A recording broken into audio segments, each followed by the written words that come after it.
Selamat sore kembali, selamat malam juga bagi yang lagi udah malam.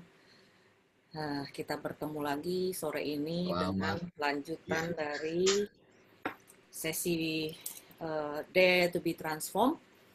Hari ini kita akan bicara tentang self-image. Who am I?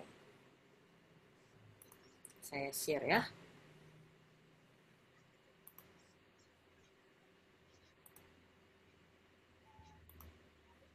Oke. Ya,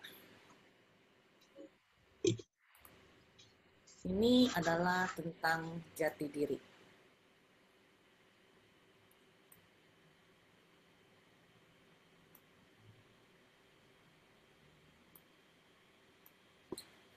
Kita ada di sini nih, di tengah-tengah. Jadi ini adalah kita, tapi di dalamnya itu ada juga Allah. Di sini saya sebut dia God seed. Jadi benih atau suara hati atau Allah sendiri yang ada berdiam di dalam hati kita. Nah, di luar-luar ini lingkaran-lingkaran adalah orang-orang yang ada di dalam kehidupan kita. Ada yang bersinggungan, ada yang ada di dalam lingkaran, ada yang ada di luar lingkaran dari diri kita. Ada yang dekat, ada yang agak jauh. Nah, sering di dalam kehidupan kita sehari-hari, kita ditanya, siapa kamu? Sering kita menyebut nama saya Evilia.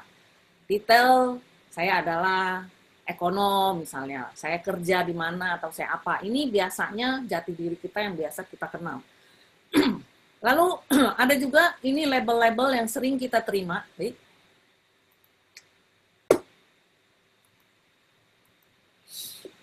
Ini label-label yang sering kita terima dari kita kecil sampai dengan dewasa mungkin saat ini. Label misalnya, oh kamu pinter, oh kamu galak nih, oh kamu judes nih, gitu kan ya. Oh kamu lemah lembut, kamu sabar, kamu pinter, kamu malas, kamu bodoh gitu. Ini adalah label-label yang sering kita terima dan secara nggak sadar mungkin itu menempel di diri kita. Ya, label-label ini sering mungkin menempel di dalam diri kita. Dan juga ada yang, oh kamu pede ya, kamu baik hati ya, kamu murah hati. Itu adalah jati diri kita yang nggak sadar, yang secara nggak sadar ada di dalam diri kita. Seperti kemarin saya sudah jelaskan bahwa sebenarnya kita diciptakan serupa dan segambar dengan Allah. Bahwa kita itu baik adanya, bahwa kita itu sempurna adanya. Tuhan menciptakan kita dengan potensi yang sempurna, amat sangat baik. Potensi itu hanya bisa dilihat oleh Allah. Mungkin orang lain bisa melihat sebagian, ada yang bisa melihat tidak semua. Kalau kita pernah dengar tentang Johari Windows ya, waktu itu di KKKA si Jessica pernah ngasih Johari Windows, di mana saya tahu, orang lain tidak tahu, orang lain tahu, saya tidak tahu, dan ada satu bagian di mana saya sama sekali nggak tahu, orang lain nggak tahu, hanya Tuhan yang tahu. Nah, itu Johari Windows secara sekilas. Tapi sebenarnya Tuhan menciptakan kita dengan potensi yang maksimal, yang terbaik, yang sempurna. Dan kadang-kadang potensi di dalam diri kita ini seringkali tidak keluar, tidak nampak keluar, tidak kita bisa keluarkan karena hal-hal yang tadi itu, label yang sudah ditempelkan ke kita, luka-luka yang kita alami, atau dengan tekanan-tekanan atau tuduhan-tuduhan, judgement-judgement yang kita terima, sehingga membuat kita menjadi ragu. Kalau kemarin udah dengar tim songnya, You Say ya, kalau udah ada yang pernah dengar, udah kemarin udah dengar tim songnya You Say, di mana orang mengharapkan kita menjadi sempurna, tapi kita merasa kita nggak nyampe ke situ. Tetapi yang terpenting adalah bahwa saya di mata Tuhan. Itu nanti lihat, kalau ada waktu nanti saya setelin lagunya. Itu tim songnya. Nah, sering potensi kita ini nggak keluar, padahal kita punya potensi bagus. Seperti contoh Petrus. Yesus melihat potensi Petrus. Yesus melihat Petrus ini bakalan menjadi apa gitu. Waktu awal-awalnya Petrus ini adalah seorang yang eh, sangat ekspresif. Jadi kalau di apa adanya. Jadi kalau dia marah ya dia marah. Kalau dia ini ya dia ini gitu. Langsung ditunjukkan. Jadi nggak pakai nyimpen-nyimpen. Lalu dia termasuk orang yang pengecut ya, orang yang penakut, dia sama cewek aja dia takut ya. Sampai waktu Yesus ditangkap di depan perapian, ada wanita bilang, kamu ini bukannya muridnya dia juga? Dia bilang, bukan saya ya. Itu sampai 3 kali. Itu Petrus, tapi Yesus melihat potensi yang ada di dalam diri Petrus ini, makanya dia pakai Petrus dan dia katakan di atas batu ini, batu karang ini akan kubangun jemaatku. Itu Petrus.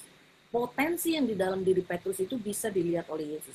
Potensi diri kita, setiap dari kita, Yesus tahu, Tuhan tahu. Kemarin saya katakan bahwa kita ini diciptakan, jadi blueprint kita itu ada di tangan Tuhan. Kita seperti apa, diciptakan dengan potensi apa, ada semua di tangan Tuhan. Kalau misalnya kita lihat pabrik mobil ini, seri ini, dia punya kapasitas, misalnya engine-nya V8, dia punya kecepatan larinya sekian kilometer per detik. Tapi kalau dipakai di Jakarta yang macet, ya potensinya itu nggak bisa tercapai. Karena apa? Nggak ada sarana yang mendukung. Jalanannya macet, jalanannya banyak polisi tidur, jadi potensinya nggak kepake. Tersembunyi jadi mobil itu. Sama seperti kita. Ya, itu yang terjadi. Jadi kita ini adalah orang-orang yang membawa image Allah. Jadi bearing the image of God ya, God's nature ada di dalam diri kita. Jadi God's nature itu apa ya? Pokoknya God natures dah. God natures tuh ada di dalam diri kita. Jadi sebenarnya kita tuh nggak jelek, jangan ketawa. Kita tuh sebenarnya nggak jelek. Kita tuh sebenarnya sempurna. Jadi sifat-sifat Allah itu ada semua di dalam diri kita. Kemarin saya sudah katakan bahwa sifat-sifat Allah yang imanen itu semua ada di dalam diri kita, kecuali yang transenden. Transenden nggak mungkin ada di dalam diri kita, tapi yang imanen semua ada di dalam diri kita. Misalnya kita tuh setia, bisa berelasi dengan orang, kreatif ya, suka hal-hal yang baik, dan benci hal yang jahat.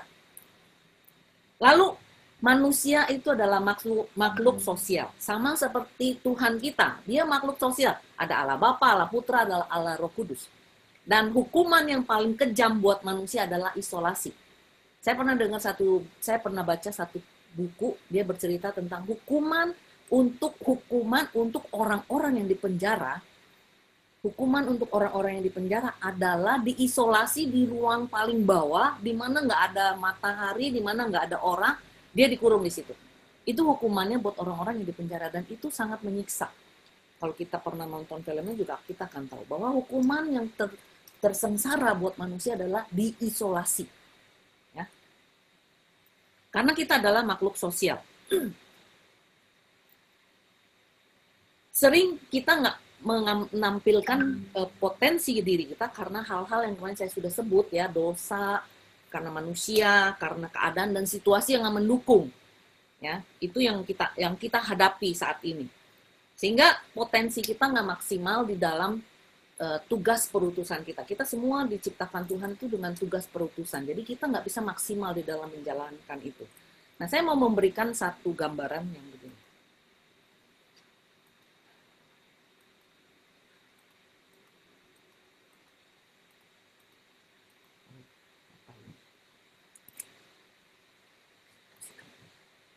Ini tadi saya sudah cerita, ini ya.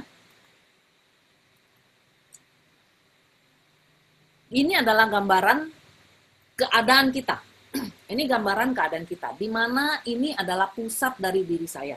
Di mana di situ seharusnya saya dan Allah berdiam. Ya, di sini. Lalu ada lingkaran yang saya katakan lingkaran bagaimana dan lingkaran di mana. Ini lingkaran-lingkaran ini adalah lingkaran di mana kita bereaksi atau berelasi dengan orang-orang di sekitar kita dan keadaan di sekitar kita. Nah, sering yang terjadi adalah bahwa kita ada di lingkaran paling luar.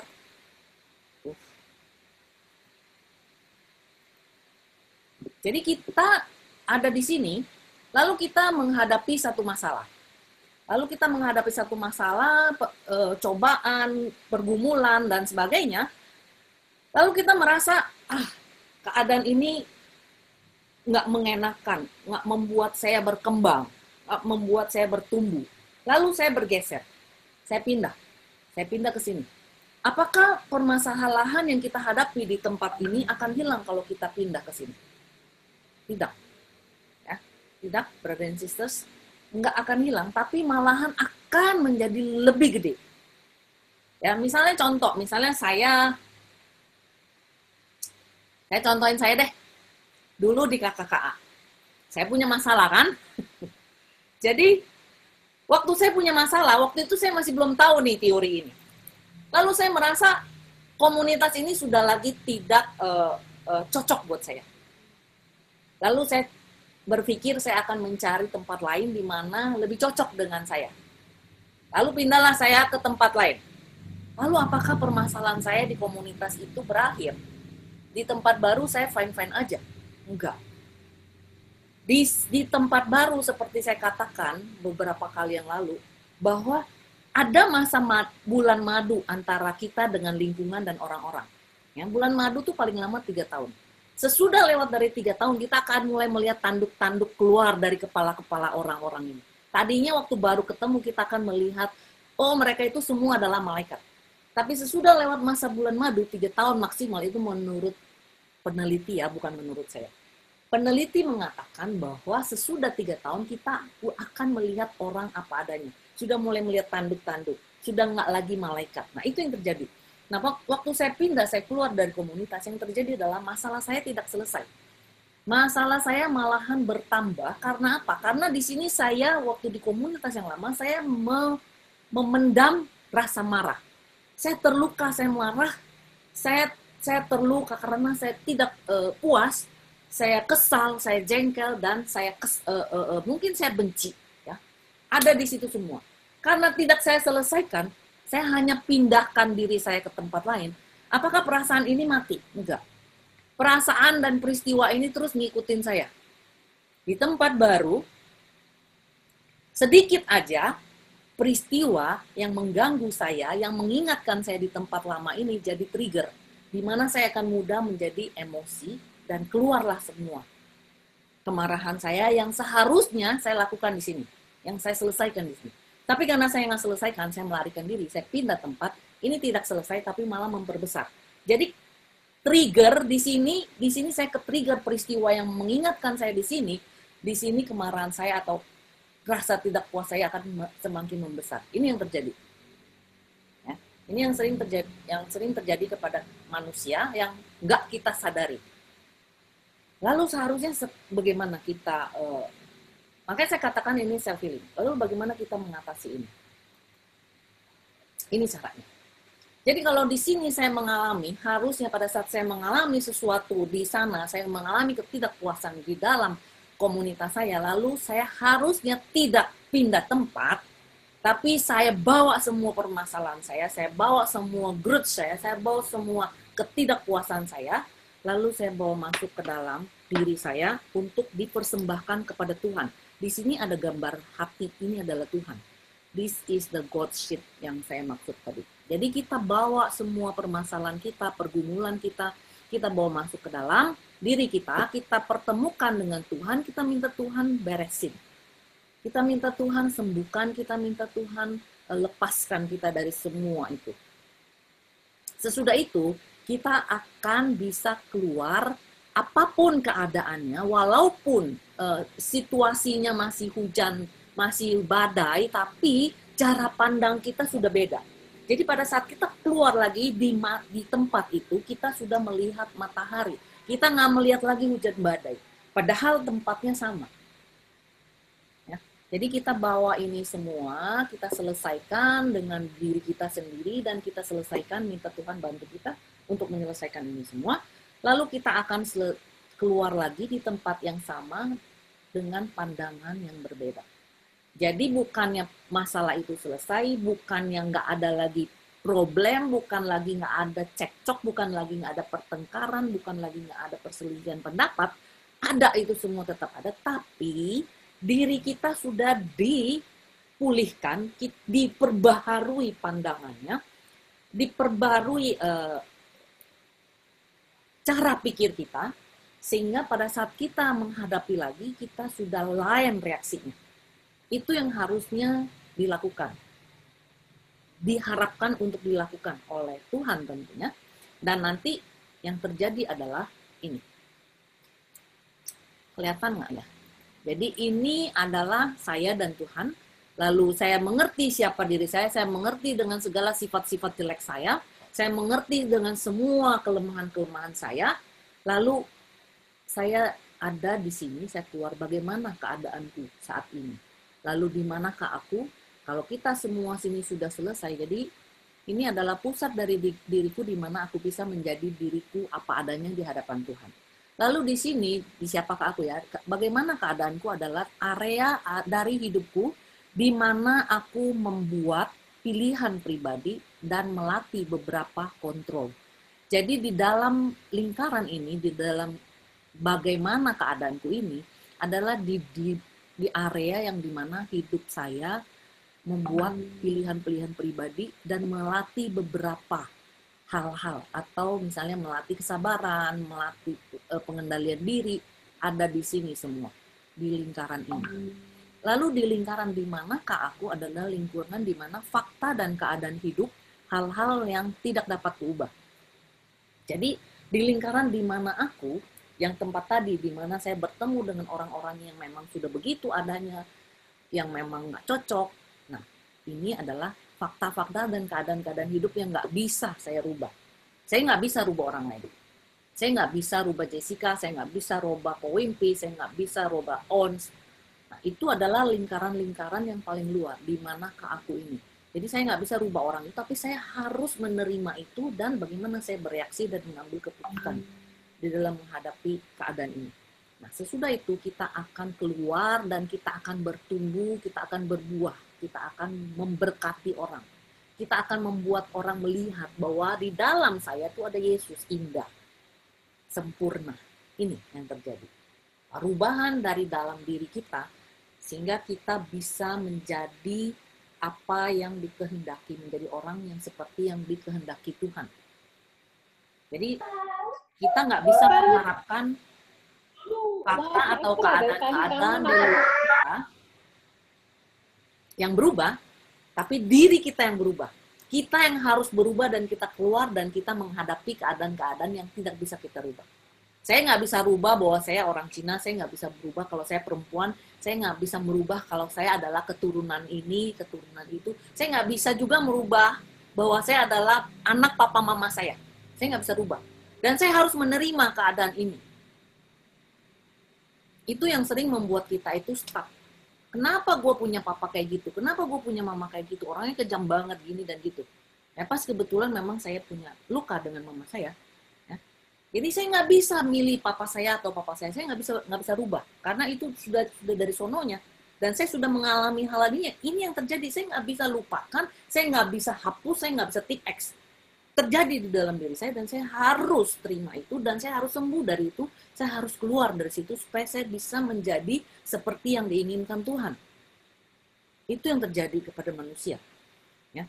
Jadi perubahan dari dalam diri kita sendiri. Kita nggak bisa rubah orang lain, kita nggak bisa rubah keadaan, dan hal-hal lain yang kita nggak bisa rubah yang harus kita terima. Ini, ya, yang tadi saya katakan. Wah, internet connection unstable. Jadi kita yang mau diubah, bukan orang lain yang berubah. Jadi kita jangan mengharapkan orang lain berubah. Tapi kita yang mau berubah. Dari awal saya sudah katakan bahwa kita kalau mau menjadi seperti kupu-kupu itu, monark itu, kita harus berubah. Kita akan harus mengalami satu proses yang panjang dan sakit, menyakitkan. Kita yang diubah. Tempat yang aman.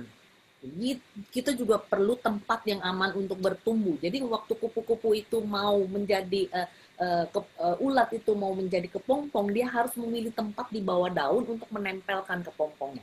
Jadi dia harus pilih tempat. Dan dia juga perlu waktu yang panjang supaya dia bisa bertumbuh di dalam kepompong itu. Ya, itu.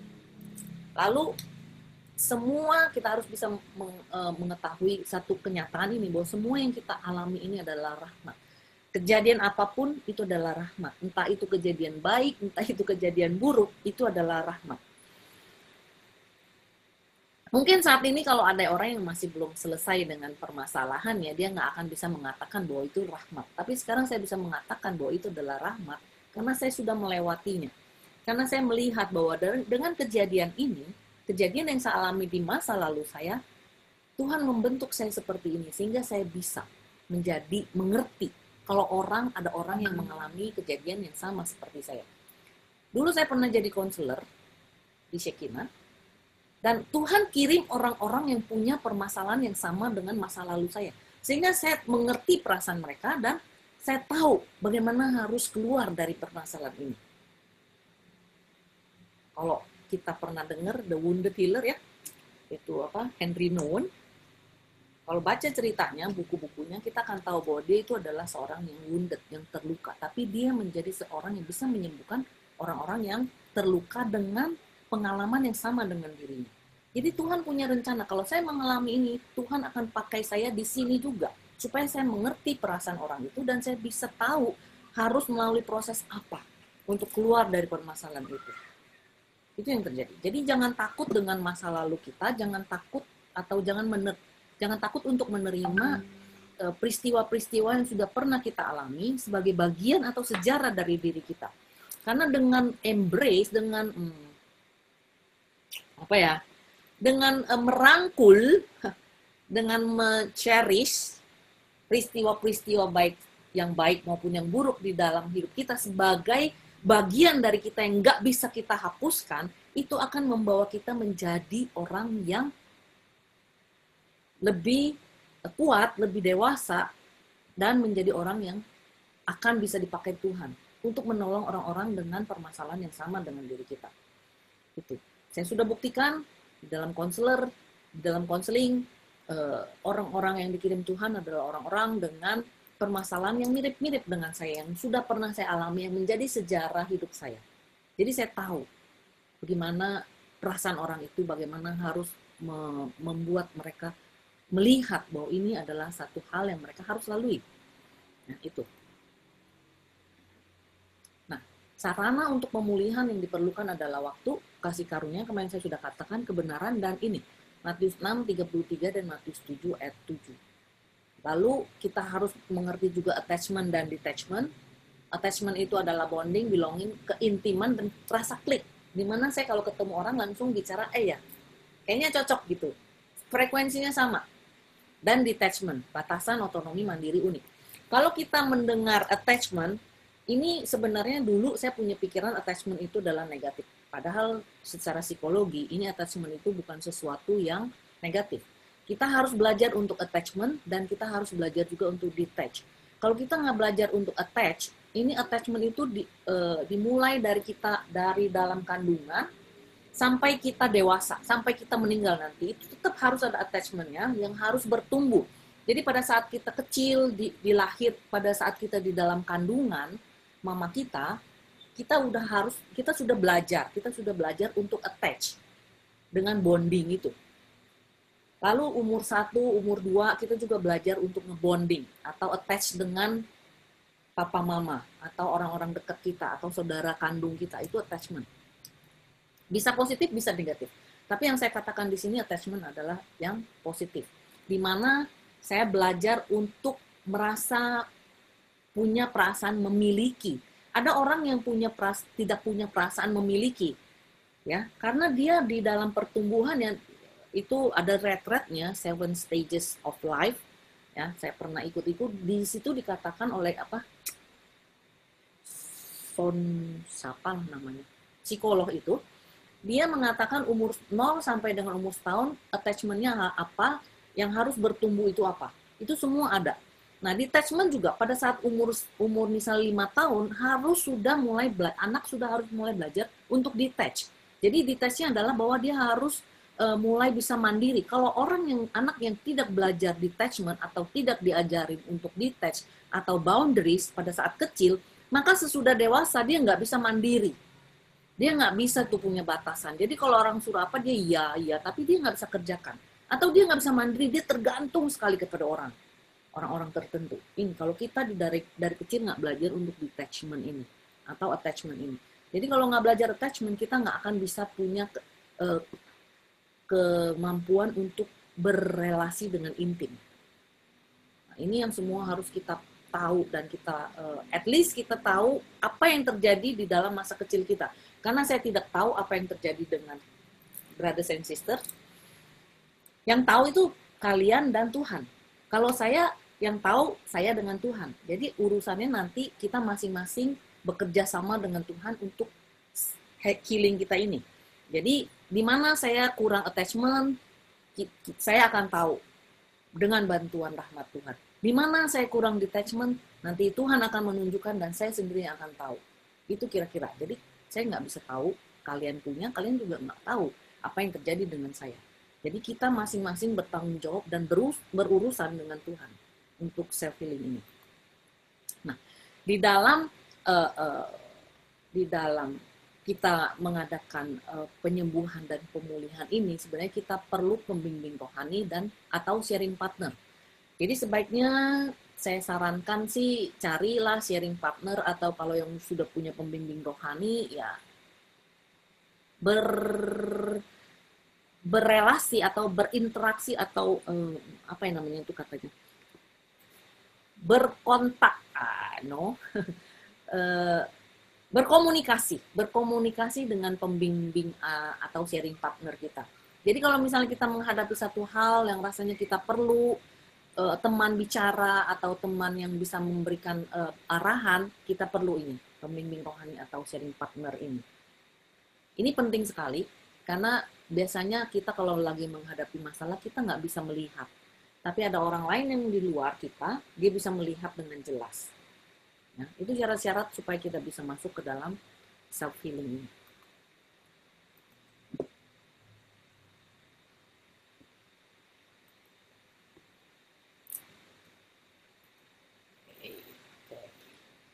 Saya pikir saya sudah selesai dengan ini adalah besok. Ya, begitu. Jadi intinya adalah bahwa kita sudah tahu apa yang menjadi tujuan kita ikut sesi-sesi ini, bahwa kita memerlukan pemulihan. Kita mau berubah menjadi seperti yang Tuhan inginkan. Lalu ada hal-hal yang menghalangi kita untuk menjadi diri kita apa adanya atau menjadi diri kita seperti yang Tuhan inginkan, yaitu luka-luka kita, dosa-dosa kita, dosa manusia, dunia ini, dan sebagainya, yang membuat kita nggak bisa mengembangkan atau menampilkan potensi diri kita yang sesungguhnya. Nah, kita perlu itu tadi, rahmat, waktu, pembimbing, tempat, ya. Itu adalah sarana-sarana yang kita perlukan di dalam kita bertransformasi.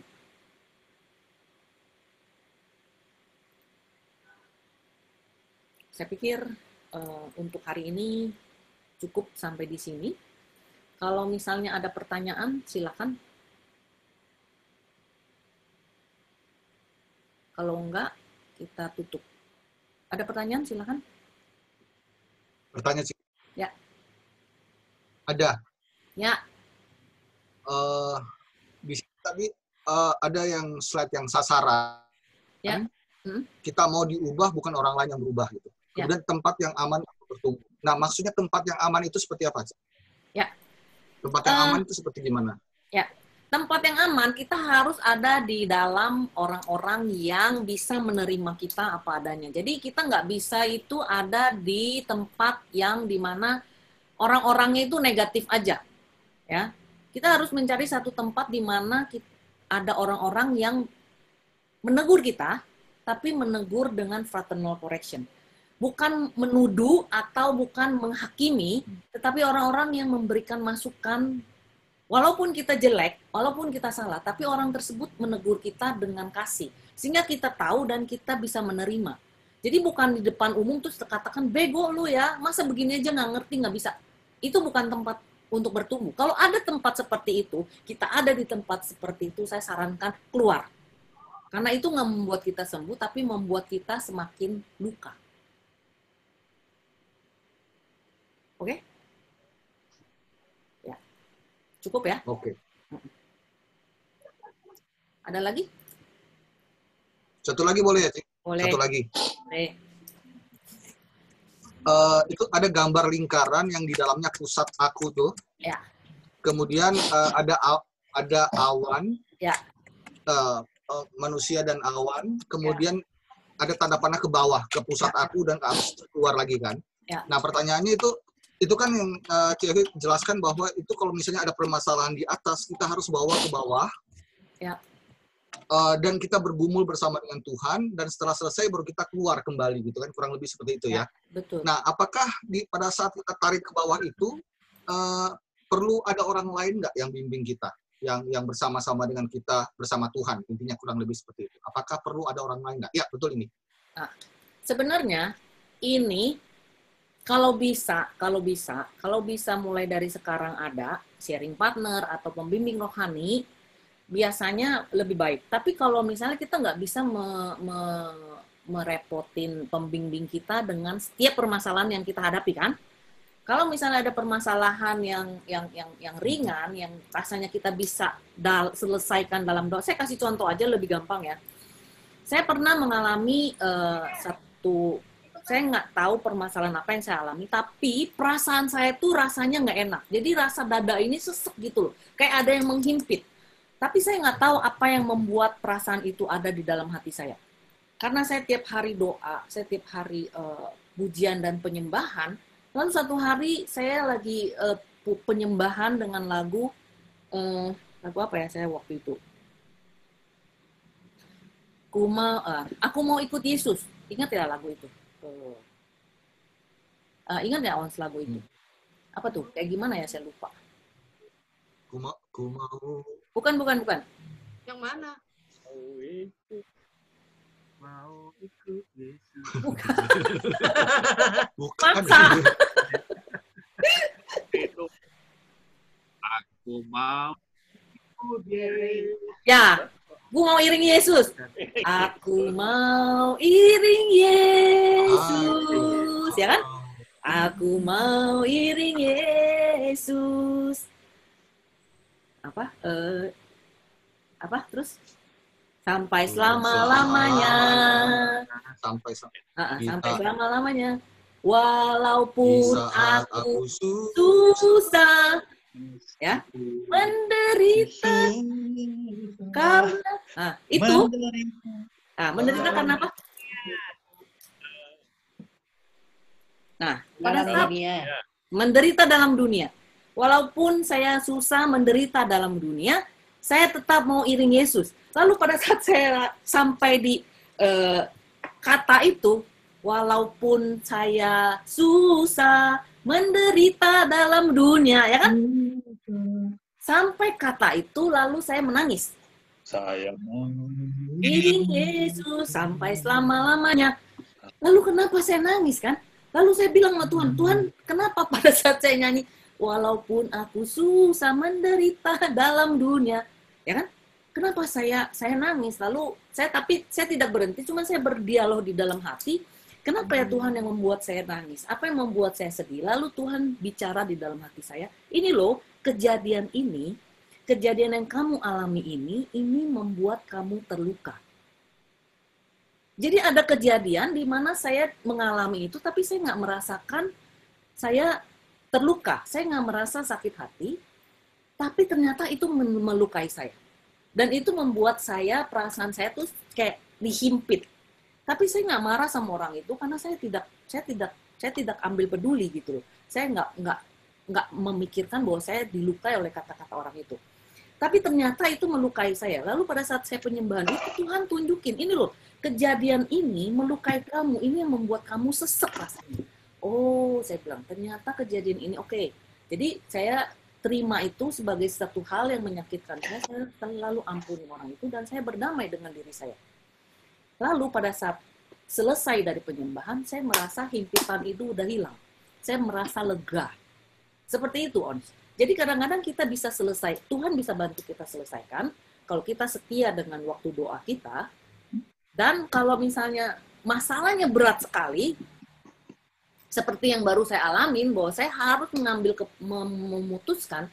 keputusan, satu keputusan penting di dalam hidup saya, Lalu saya nggak bisa melakukan sendiri, saya bingung, saya pusing, harus mulai dari mana, lalu saya cari pembimbing saya untuk membimbing saya. Supaya saya bisa sampai kepada satu keputusan yang harus saya ambil. Gitu. Cukup ya? Oke. Ada lagi?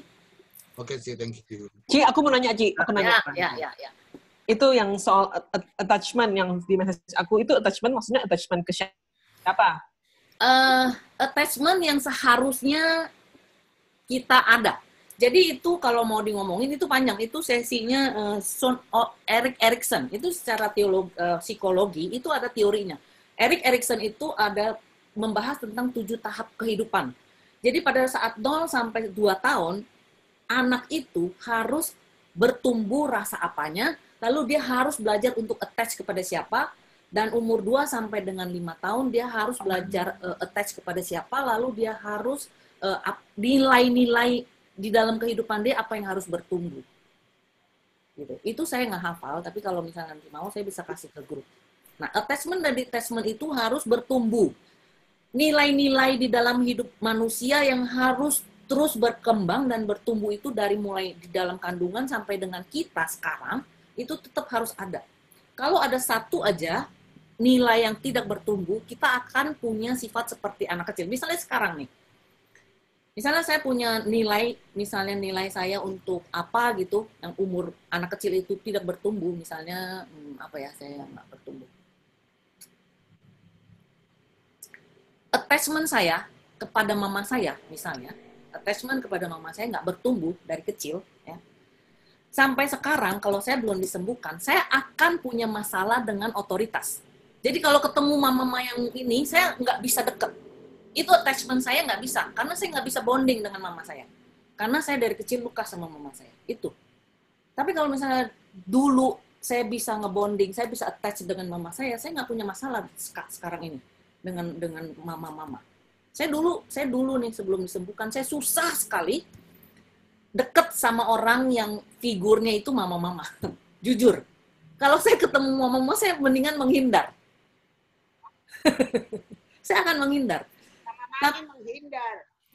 Kalau sama mami mah beda. Tapi saya kalau ketemu orang-orang yang saya punya feeling atau punya perasaan gitu, kalau ketemu orang ini auranya itu bertentangan, saya akan menghindar. Saya nggak berani deket-deket. Karena saya terluka sama mama saya. Itu yang terjadi. Dulu saya mana bisa, di PD itu ada satu tante, saya nggak sebut namanya. Saya kalau ketemu tante itu saya nggak bisa deket. Saya sebel banget sama tante itu. Karena tante itu men-trigger saya tentang figur mama saya. Jadi saya nggak, kalau ketemu dia saya akan menjauh. Saya nggak mau berpapasan dengan orang itu. Lalu sesudah saya disembuhkan, saya ketemu sama tante Untung bukan ini. tante suci. Saya ketemu bukan tante suci. Saya ketemu sama orang itu, kalau saya sebut namanya pada kenal pastinya. Lalu saya ketemu dengan tante itu dan saya bisa mulai senyum sama dia dan saya bisa menyapa dia. Lalu awalnya karena memang kita nggak pernah berpapasan kan. Jadi awalnya waktu saya senyum sama dia buang muka. Dia buang muka beneran. Lalu karena saya sudah sembuh, saya nggak sakit hati, saya nggak terluka. Lalu kedua kali ketemu lagi, saya senyumin lagi. Sampai akhirnya kita berteman, sekarang kita baik gitu loh. Ya, itu kalau udah disembuhkan. Kalau belum mah boro-boro ketemu dia, gue kabur gitu kan. Itu yang terjadi. Oke, Siana? Ya, oke, ada lagi yang mau nanya? Ya, ada lagi, kalau nggak kita tutup dengan doa. Udah nggak ada ya? Oke, fine. Kita tutup doa ya. Dalam nama Bapa dan Putra dan Roh Kudus. Amin. Tuhan, terima kasih bahwa Engkau sungguh Allah kami yang tahu siapakah diri kami di hadapan-Mu dan di hadapan sesama Tuhan.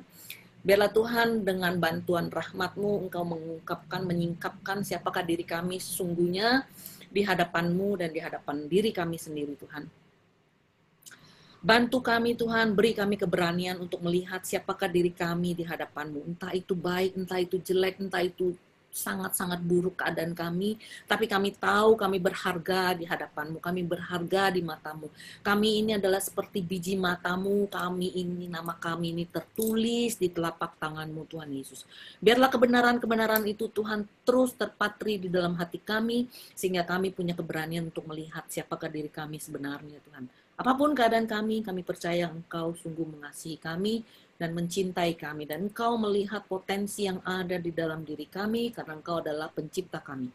Terima kasih Tuhan, biarlah sungguh sore hari atau malam hari ini kami sungguh-sungguh boleh menerima sapaan-Mu, rahmat-Mu, agar sungguh kami mengerti siapakah kami dan siapakah Engkau bagi kami, Tuhan. Terima kasih Tuhan, terima kasih. Bapak, kami juga mau berdoa untuk